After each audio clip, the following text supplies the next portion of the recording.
मेरे प्यारे देशवासियों, नमस्कार। कोरोना के खिलाफ लड़ाई में जनता कर्फ्यू से लेकर आज तक हम सभी भारतवासियों ने बहुत लंबा सफर तय किया है।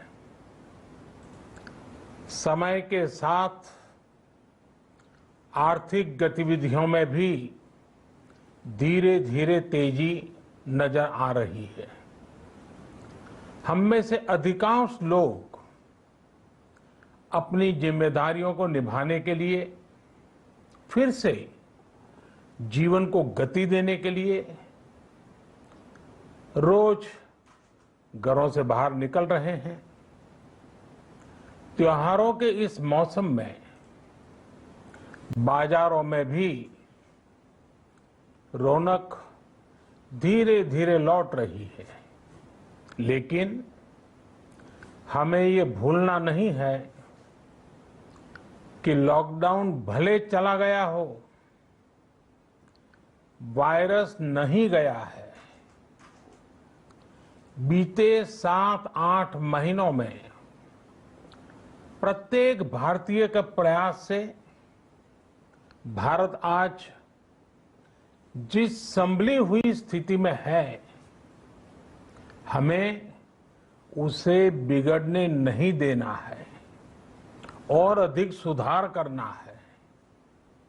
आज देश में रिकवरी रेट अच्छी है, फैटेलिटी रेट कम है।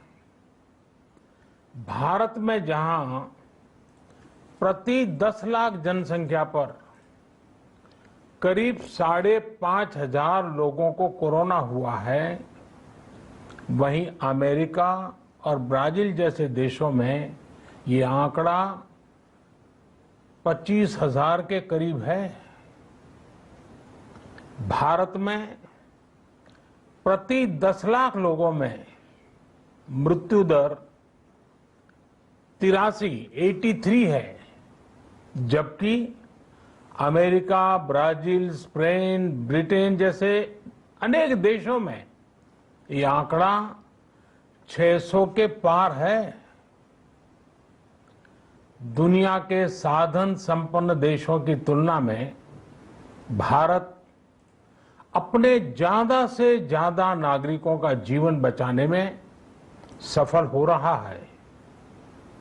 आज हमारे देश में कोरोना मरीजों के लिए 90 लाख से ज्यादा बेड्स की सुविधा उपलब्ध है।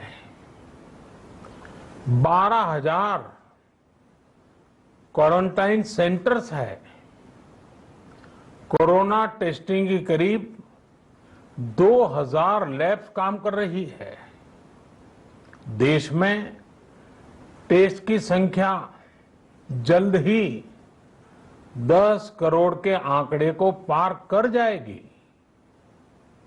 कोविड महामारी के खिलाफ लड़ाई में टेस्ट की बढ़ती संख्या हमारी एक बड़ी ताकत रही है। सेवा परमो धर्म के मंत्र पर चलते हुए हमारे डॉक्टर, हमारे नर्सिस, हमारे हेल्थ वर्कर्स, हमारे सुरक्षाकर्मी और भी सेवा के भाव से काम करने वाले लोग इतनी बड़ी आबादी की निस्वार्थ सेवा कर रहे हैं। इन सभी प्रयासों के बीच ये समय लापरवाह होने का नहीं है। ये समय ये मान लेने का नहीं है कि कोरोना चला गया या फिर अब कोरोना से कोई खतरा नहीं है। हाल के दिनों में हम सब ने बहुत सी तस्वीरें, वीडियो देखे हैं जिनमें साफ दिखता है कि कई लोगों ने अब सावधानी बरतना या तो बंद कर दिया है या बहुत ढिलाई ले आए हैं। ये बिल्कुल ठीक नहीं है। अगर आप लापरवाही बरत रहे हैं, बिना मास्क के बाहर निकल रहे हैं, तो आप अपने आप को, अपने परिवार को, अपने परिवार के बच्चों को, बुजुर्गों को उतने ही बड़े संकट में डाल रहे हैं। आप ध्यान रखिए, आज अमेरिका हो या फिर यूरोप के दूसरे देश, इन देशों में कोरोना के मामले कम हो रहे थे, लेकिन अचानक से फिर से बढ़ने लगे हैं और चिंताजनक वृद्धि हो रही है। साथियों, संत कबीरदास जी ने कहा है, पक्की खेती देख के गर्व किया किसान, अजहू जोला बहुत है, घर आवे तब जान। अर्थात कई बार हम पक्की हुई फसल देखकर ही अति आत्मविश्वास से भर जाते हैं कि अब तो काम हो गया, लेकिन जब तक फसल घर न आ जाए तब तक काम पूरा नहीं मानना चाहिए। यही कबीरदास जी कह के गए हैं। यानी जब तक सफलता पूरी न मिल जाए, लापरवाही नहीं करनी चाहिए। साथियों, जब तक इस महामारी की वैक्सीन नहीं आ जाती, हमें कोरोना से अपनी लड़ाई को रत्ती भर भी कमजोर नहीं पड़ने देना है। बरसों बाद हम ऐसा होता देख रहे हैं कि मानवता को बचाने के लिए युद्ध स्तर पर पूरी दुनिया में काम हो रहा है। अनेक देश इसके लिए काम कर रहे हैं। हमारे देश के वैज्ञानिक भी वैक्सीन के लिए जी जान से जुटे हैं। भारत में अभी कोरोना की कई वैक्सीन पर काम चल रहा है। इनमें कुछ एडवांस स्टेज पर है, आशास्पद स्थिति दिखती है। साथियों, कोरोना की वैक्सीन जब भी आएगी, वो जल्द से जल्द प्रत्येक भारतीय तक कैसे पहुंचे, इसके लिए भी सरकार की तैयारी जारी है।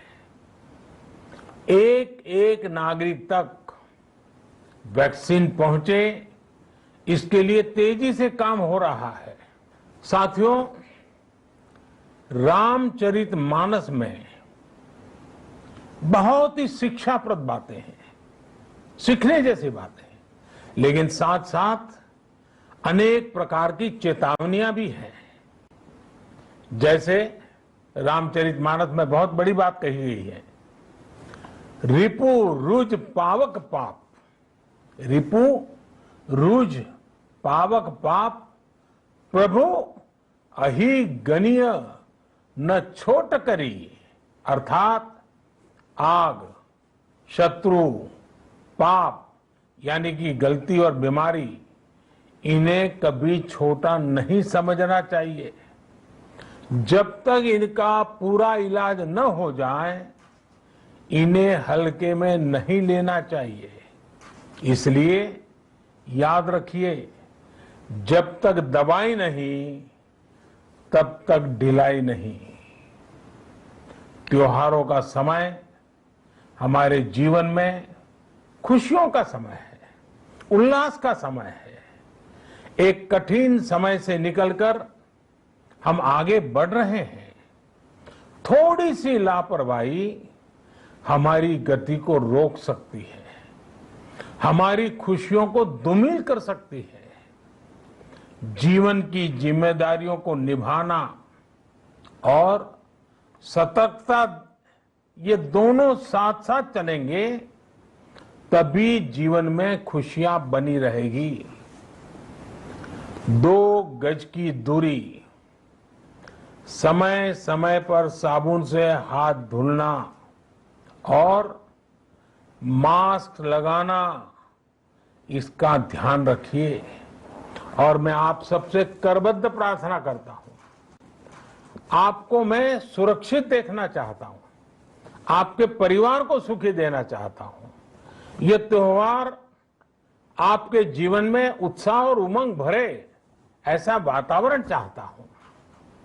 और इसलिए मैं बार बार हर देशवासी से आग्रह करता हूं।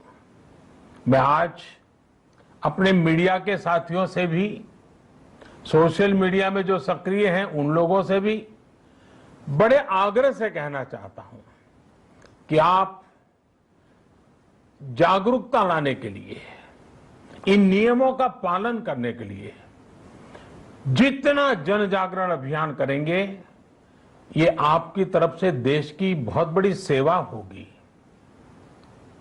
आप जरूर हमें साथ दीजिए, देश के कोटि कोटि जनों को साथ दीजिए। मेरे प्यारे देशवासियों, स्वस्थ रहिए, तेज गति से आगे बढ़िए और हम सब मिलकर के देश को भी आगे बढ़ाएं। इन्हीं शुभकामनाओं के साथ नवरात्र, दशहरा, ईद, दीपावली, छठ पूजा, गुरु नानक जयंती समेत सभी त्योहारों की सभी देशवासियों को एक बार फिर से बहुत बहुत बधाई देता हूं। धन्यवाद।